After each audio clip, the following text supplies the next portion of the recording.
अली साहब का कुरान वो कुरान है जो हर घर में मौजूद है। देखिए हर शिया के यहाँ जो कुरान है वो या फरमान अली साहब का होगा या मकबूल अहमद साहब का होगा। दो ही वो बड़े आलिम हैं जिन्होंने बर्रे सगीर में आज से 100 साल पहले उर्दू तर्जुमा और तफसीर की। अब इस 100 साल में इन दो आलिमों के अलावा तीसरा कोई उठा नहीं। तर्जुमे तो बहुत लोगों ने उर्दू में कर दिए, देख देख कर उर्दू से उर्दू कर दिया। अहले सुन्नत के यहाँ बहुत उर्दू तर्जुमे हैं, हमारे यहाँ कम हैं। उसके बाद एक आध लोगों ने किए, लेकिन तफसीर सब नहीं लिख पाए, तफसीर सब नहीं लिख पाए।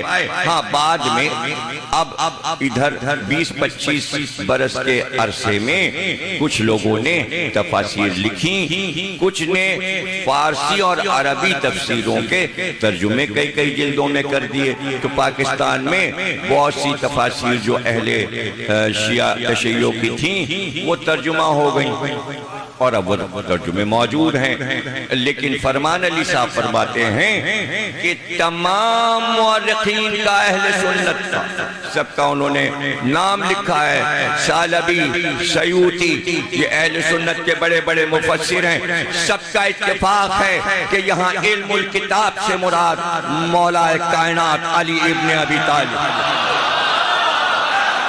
तो शिया मुफस्सिरीन और अहले सुन्नत सब मानते हैं कि इस आयत में दूसरा गवाह जो है वो अली है। लेकिन अगर कुरान से ही साबित कर दिया जाए कि यहाँ शख्सियत कौन सी है तो वो ज्यादा अच्छा है।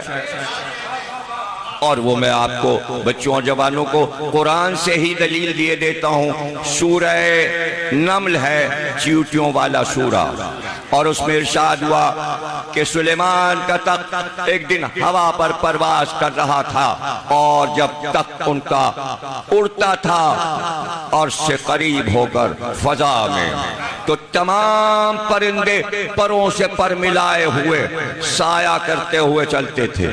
यानी जिस वक्त वो निकलते थे तो चरिंदों परिंदों दरिंद नीचे सारे दरिंदे दौड़ते हुए चलते थे। तख्त के नीचे नीचे सारे चरिंदे परिंदे खाना पीना छोड़ दे, सुलेमान की सवारी निकल रही, इसलिए कि उनका बादशाह है। अब वो कोई काम नहीं करेंगे, यानी उनका काम सिर्फ ये है कि बस अब तख्त के साथ चलना है। और 3 मील लंबा तख्त था और उसी के ऊपर सारे अहले दरबार बैठते थे, कुर्सियां रखी हुई होती थी और उसके ऊपर सब बैठे होते थे और वो तख्त उड़ा करता था। ये हजरत सुलेमान का मौजिज़ा कुरान ने बयान किया। और सारी रियाया 3 मील लंबा तख्त है, सारे ओहदेदार मनसबदार वजीर आजम सब तख्त के ऊपर बैठे, कुर्सियां लगी, सुलेमान का तख्त लगा और परिंदे सारे आकर साया कर लेते थे। और 3 मील तक ऐसे पर्दा किए रहते थे कि धूप नबी अल्लाह पर ना आए। सिर्फ अल्लाह को ये दिखाना था, चूंकि सुलेमान ने ऐसी हुकूमत मांगी थी कि हर मखलूक पर हमारी हुकूमत। सूरह नमल क्यों रखा गया नाम, यानी चूंटी वाला सूरा, इसलिए नाम रखा गया चूंटी वाला सूरा कि जब तख्त निकला सुलेमान का और परिंदे भी आ गए, दरिंदे नीचे आ गए, चरिंदे भी आ गए और तमाम जिन्नात उस तख्त के गिर्द फजा में कंधे पर तख्त रखे हुए हवा में उड़ रहे होते थे।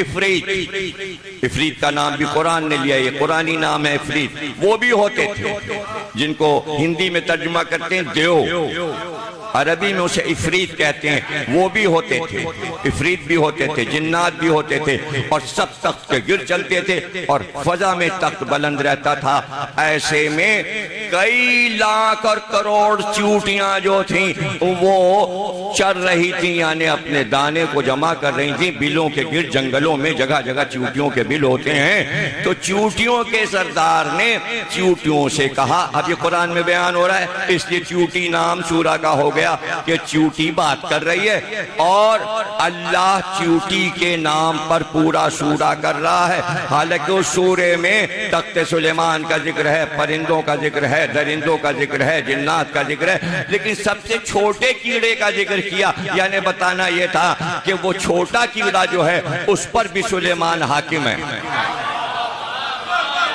उस पर भी हाकिम है। और ये क्या था कि हमने उसी सूरे में अल्लाह ने कह दिया मंतकुत तैर, हमने तमाम दरिंदों परिंदों मखलूकात और हशरातुल अर्ज़ की ज़बानें अपने नबी को सिखा दी। यानी सुलेमान ऐसे आलिम थे, इतने बड़े आलिम थे कि हर दरिंदे हर परिंदे की ज़बान जानते थे और उसकी ज़बान में बात करते थे। अब चूंटी कितना छोटा एक कीड़ा है, कभी किसी ने क्या चूंटी को बोलते सुना? चूंटी की आवाज तो किसी ने नहीं सुनी, लेकिन कुरान ने कहा चूंटी बोलती भी है और उसकी आवाज भी होती है। इसलिए साइंसदान चूंटियों पर रिसर्च करते करते बहुत सारी किताबें, लॉर्ड फ्राडे बहुत बड़ा फलसफी है, उसने अंग्रेजी में एक इतनी मोटी किताब लिख दी, द अंट यानी चूंटी, छोटा सा एक कीड़ा। उसके ऊपर उसने पीएचडी की और उसके लिए उसने पेशरफ में लिखा कि मैं चूंटियों पर किताब कैसे लिखता। तो मैंने एक जंगल में एक कुआं तलाश किया और पता चला कि उस कुएं के गिर्द बहुत सी चूंटियां रहती हैं। मैंने अपना बिस्तर वहीं कुएं के पास बिछा दिया, वहीं खाने पीने का सामान रखा, खुद ही मैं पकाता था, खुद ही खाता था कि मुझे चूंटियों से दोस्ती करना पड़ी। दोस्ती इसलिए वो मेरे ऊपर चढ़ती थी, मेरे बिस्तर पे आ जाती थी। तो मैंने चूंटियों की आदात और अतवार का मुशाहिदा किया। जब तक मैं चूंटियों से दोस्ती न करता मैं किताब कैसे लिखता? जब वो पूरी किताब 1000 सफ़े की लिख चुका तो उसने कहा, उसके बाद मैंने तलाश किया कि चूंटियों पर किस किसने लिखा, लेकिन कहीं कुछ ना मिला। तो मैंने सोचा कि मैं ही पहला आदमी हूं जो चूंटी पर किताब लिख रहा हूं। उसके बाद इत्तेफाकन मैंने नहजुल बलागा पढ़ ली। उसमें मैंने देखा मौलाए कायनात का पूरा खुतबा चूंटी पर था। जब मैंने वो खुतबा पढ़ा तो मैं हैरान रह गया कि मैंने तो चूंटियों के पास बैठ के पता लगाया, अरे ये कौन सा इंसान है जिसने चूंटियों की एक एक अदा, एक एक बात अपने खुतबे में बयान मिंबर सलूनी पर